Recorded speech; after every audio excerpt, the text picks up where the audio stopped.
Good morning, Scott here, known as Cantaloupe to some online, and I'm bringing another video to you on a subject that's interesting to me. It might be of interest to you or someone you know.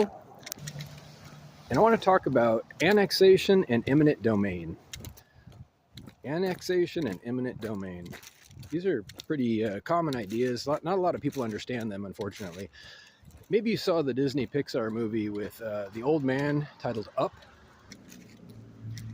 In the movie, this man is living in this house that is in an area that's being developed, and his area is developing, but his house is obviously not. And the city that is building around his house decides they want to purchase his property. They make several unsuccessful attempts. He's very happy with his house, but it is in the way of their development. And this is something that's called eminent domain, where a larger party or entity will swoop on something just because it happens to be nearby, and they claim legal possession of it. Basically, it's called annexation, and eminent domain is the reason they use to justify it typically.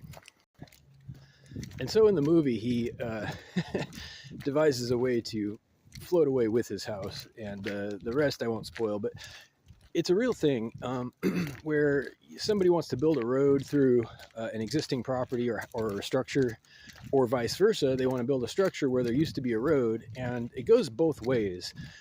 And it's kind of unfortunate that sometimes people are displaced as a result of this type of practice. And it's thought to be, a little heavy-handed, and it presumes at the base of it that every one party is superior to the other.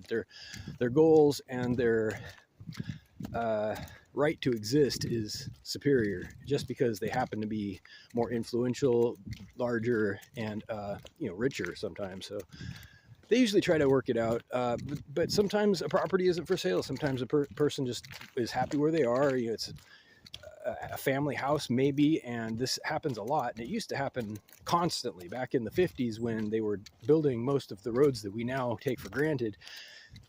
It happened a lot because a road would have to go through a place where there was a house or a shack or something where somebody was living, and they would just kick them out basically. And it became kind of a well-known, a very famous complaint about the administration, about the establishment being a little too self-righteous and heavy-handed with their dealings with people. Because who's to say that bigger and more roads are always the answer? Who's to say that that's in fact what progress looks like? And this is the ongoing argument against it.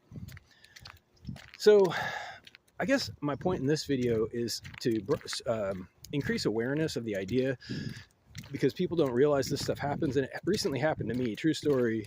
I used to enjoy taking a dirt road from one road to a park, and somebody just kind of merged in with that property, and then they started putting obstacles in the driveway, and then they put up some signs tentatively, and I think that they're just kind of merging into the property there because it wasn't really claimed. It was like an open area, and now that entire path is blocked off, and there's a man that yells at you if you get near it. So it's kind of unfortunate because they ruined a path for me, but it happens to everybody. It happens to a lot of people, I should say. Reach out if you like with questions or comments to whitehotrobot@gmail.com. Thank you.